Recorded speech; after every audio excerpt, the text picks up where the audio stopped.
I'm Dr. Edwin Ellis, and I'm a professor at the University of Alabama, and I'm also the author of the Make Sense Strategies Toolkit. And in the next series of videos, we're going to be looking at some specific tactics and tools for supporting fidelity implementation. So in terms of the big picture, overall, we're looking at how leaders can support the use of Make Sense strategies. And one of the things that we're going to talk about to begin with is why bother? Why do we really need to support something like this? And a couple of subtopics that we'll be addressing is casual versus fidelity implementation and what happens in each of those.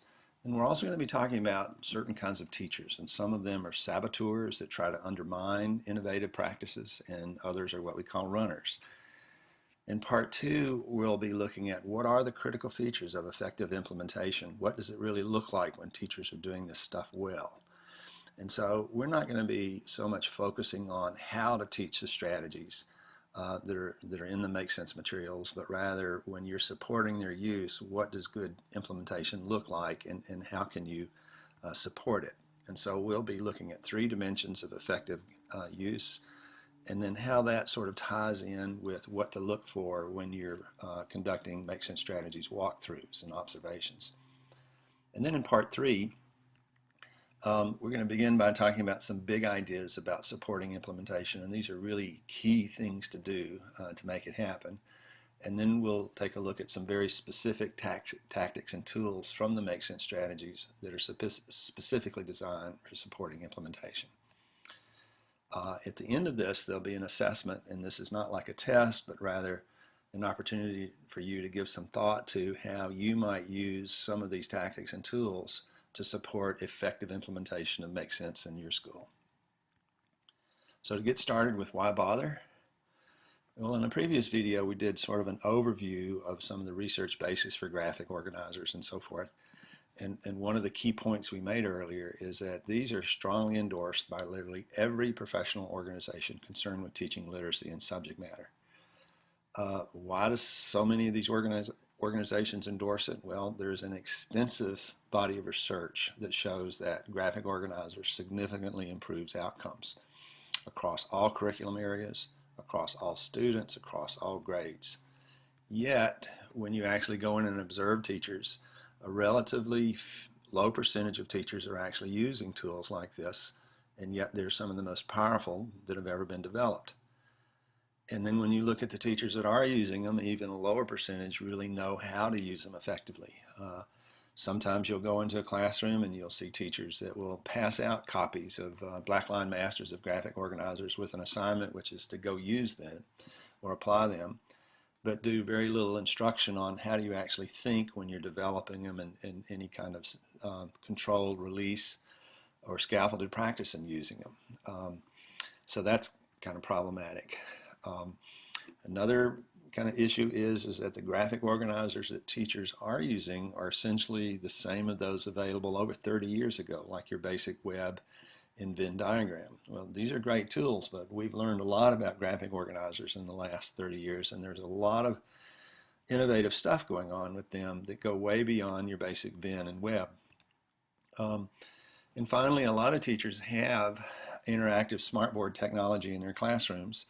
Yet when you go in and you observe these teachers, you'll rarely see teachers using that technology. And in part because they really don't know how, and in part many of the teachers lack good software to use in conjunction with those smartboards. Well, the Make Sense strategies is really ideal for smartboard technology. They were sort of match made in heaven, if you will. So when we look at teachers that are attempting to implement innovations and what administrators and instructional leaders do to support innovations and getting teachers to use those innovations. Basically, it really boils down to two basic approaches. One is casual implementation, and the other is fidelity implementation. And so some key factors is the clarity of purpose.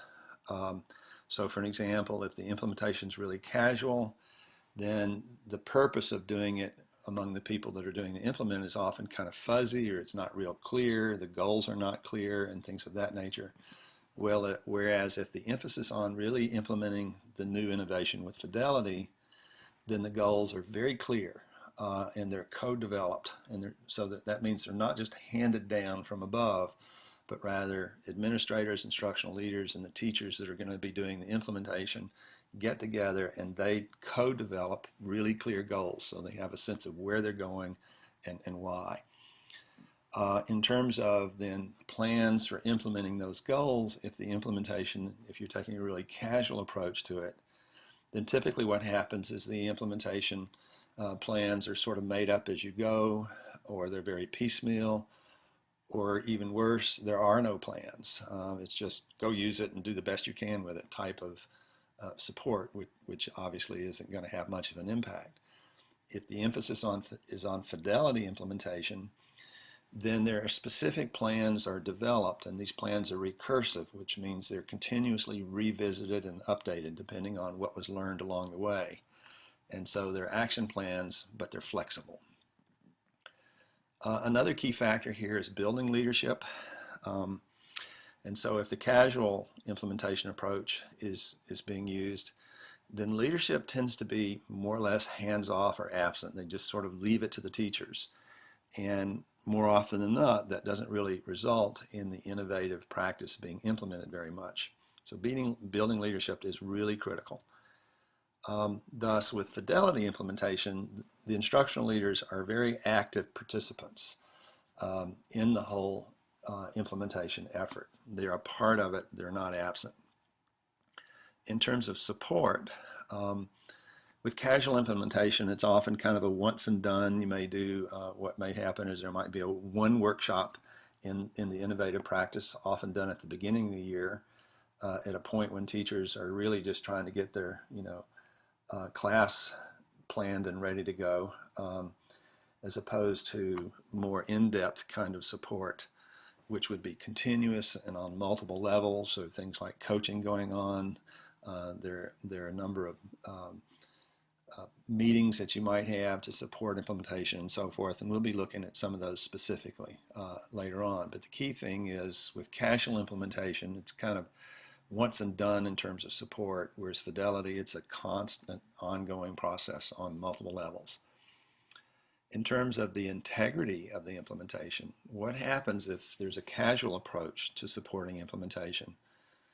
Then the integrity of the intervention tends to be severely compromised, and what teachers often do is they almost immediately start adapting the new techniques and basically watering them down or dumbing them down, and that really compromises the original design. Whereas with fidelity implementation, there's a lot of focus on using it the way it was validated, because we know from research it worked when you did it this way, and very often it doesn't work when you adapt it or you compromise it too much. And so with fidelity implementation, there's a lot of emphasis on how are we supposed to use this and how can we make that happen in our own classrooms. Finally, in terms of assessment, in terms of assessing whether or not teachers are actually using the innovative practice, assessment's typically not used at all with casual implementation. Whereas with fidelity, assessment of the implementation is sort of an integral part of the plan, and it's an ongoing process. So what could you conclude? Chances are, if you're taking a casual implementation approach to implementing innovation, whether it's using graphic organizers or cooperative learning or any other kind of innovative practice, typically casual implementation results in pretty much largely a waste of everybody's time and effort, and not to mention the money invested in the professional development and the materials and that sort of thing.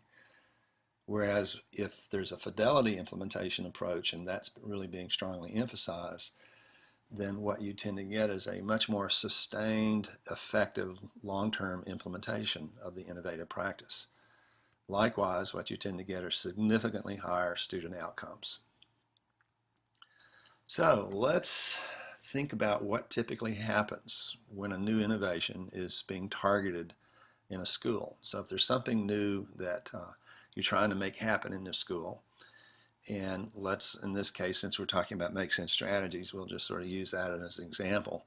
But this pattern that I'm getting ready to share with you typically happens with almost any new innovation, not just Make Sense. So typically you're going to have a bell curve type of faculty. And on one end of that bell curve, our group of teachers, somewhere around 13%, there's nothing etched in stone about that percentage, but it's around that number, that what I call adapters.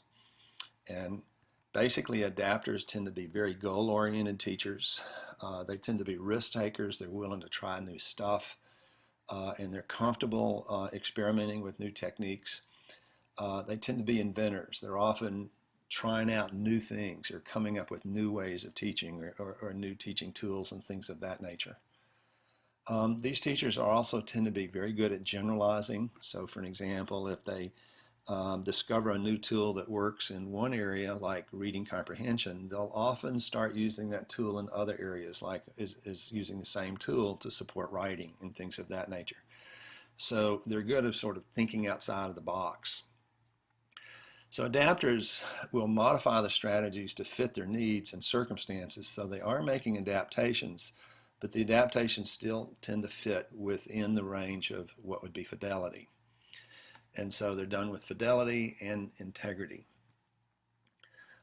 Typically, these teachers, adapters, actually require very little professional development. They do need instructional leadership support for the innovation to be sustained, because if the adapters don't feel like what they're doing is being valued by leaders in the school, they'll stop doing it. So leadership support is really critical. Now, within that group of adapters, there's a subgroup of teachers, and usually at around 5% of a faculty, that I call runners.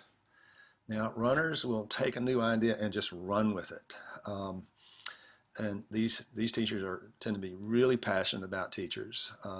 One of the ways of characterizing them, they never stay in one place. They're always in transition. They're always seeking, experimenting with new stuff, and so forth. With these teachers, change is almost like a reinforcing state of being. They like the feeling of changing what they're doing and always experimenting with new stuff. And so these teachers tend to develop really deep conceptual understandings of the problem.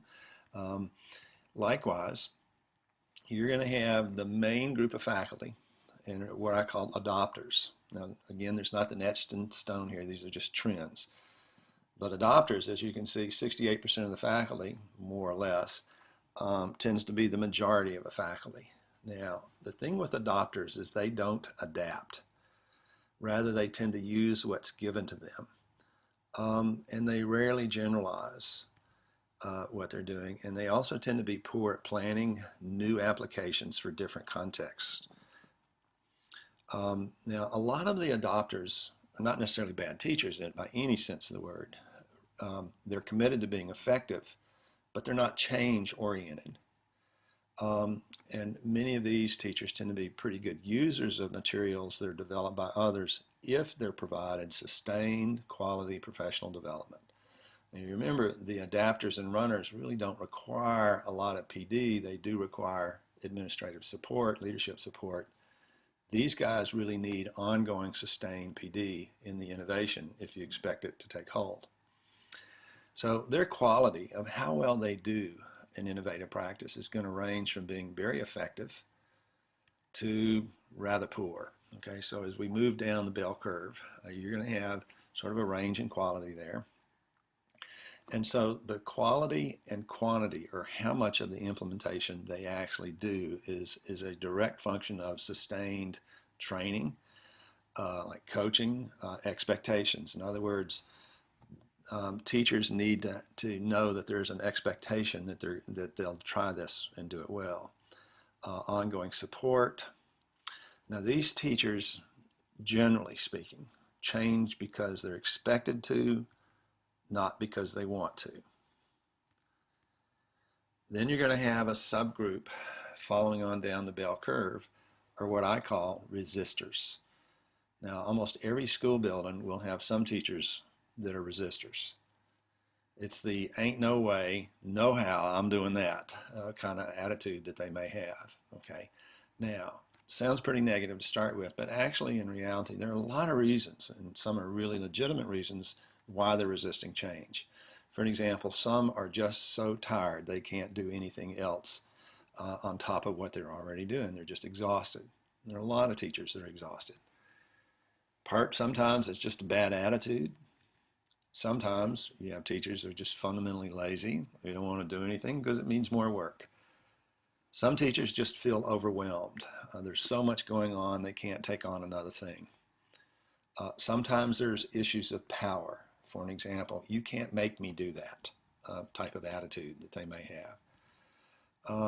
Now, some teachers who may have a personality variable, which means they may have a low tolerance for what we call risk and ambiguity. In other words, anytime you're attempting to do something new, there's a degree of risk involved because you might fail doing it. And also anytime you're doing something new, there's also always a degree of ambiguity. You're not sure exactly how to do it or exactly what's going to happen and so forth. And some people's personalities simply have low tolerance for risk or ambiguity in any aspect of their life, including teaching techniques and so forth, which is a very legitimate reason why some teachers are resisting change.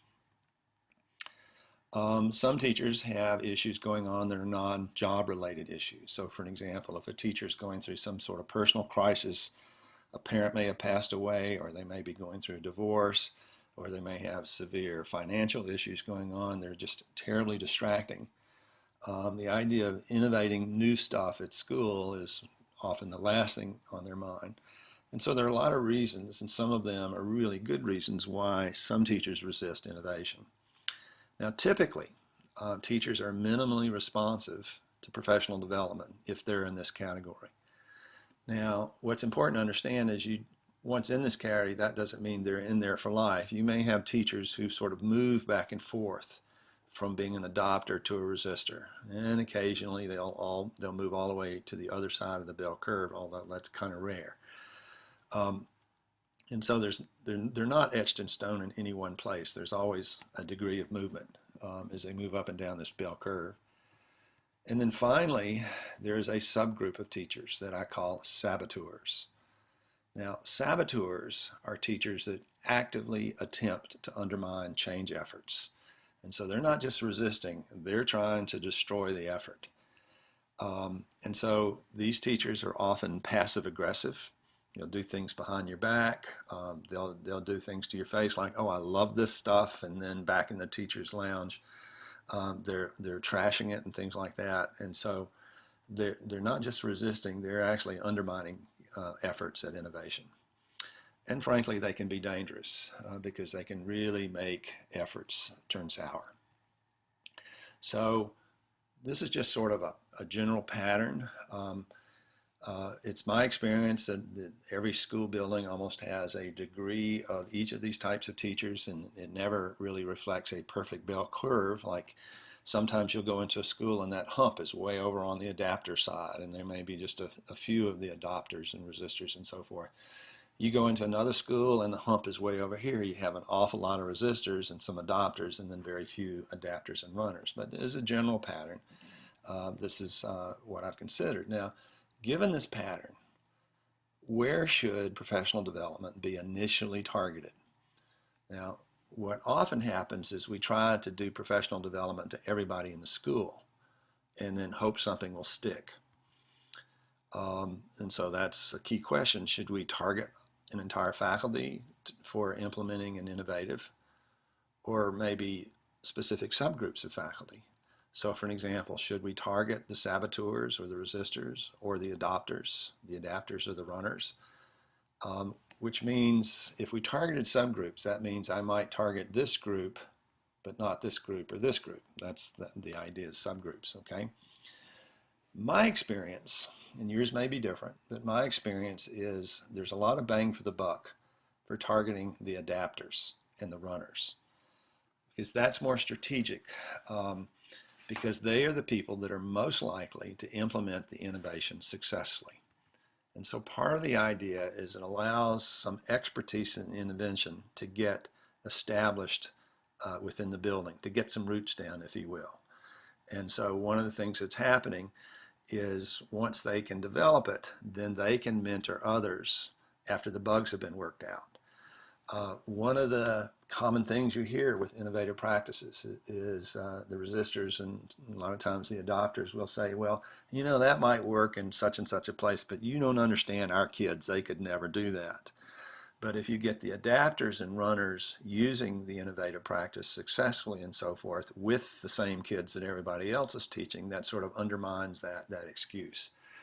So the idea is you get your roots down by really targeting this group of teachers, and then they can serve as mentors and coaches for the adopters.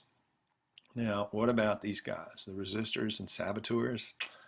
I'm going to say something you probably won't agree with, but it's something to consider. And that is investing a lot of PD in individuals that are resistors and saboteurs tends to produce fairly minimal returns. You don't get much for your investment. Here's the dilemma. There's a bottom to the PD resources barrel. There's only so much time you have to do PD. There's only so much money you can invest in it. Teachers only have so much time to engage in PD kinds of activities and so forth. So there's a critical question here, and that is it better to invest limited resources on those most resistant to change or those most likely to change? So given this sort of pattern, here's some big ideas to kind of chew on and think about. First of all, rather than attempting school-wide implementation from the very beginning, consider targeting a small number of teachers who are most likely to be committed and be successful and get the thing established that way. Once those teachers have developed that expertise and experience and they become personally invested in the strategies, then use them as sort of your backbone for expanding implementation on a more school-wide basis. And that's one of the things to consider. Another thing is that you need to plan on a minimum of 3 years of ongoing support for innovation in order for it to get a firm foothold. Sometimes it's even longer than 3 years. So that's sort of the bad news. But basically what we know from research is if you really want innovative practices to become well established in your school, you have to look at it as a long-range, ongoing kind of effort. That the short-term efforts really produce short-term results at best. So that's kind of why bother, and some big ideas about that. What we're going to be looking at next is what does good implementation actually look like? And so you'll have a sense of what to look for when you're doing walkthroughs to support it.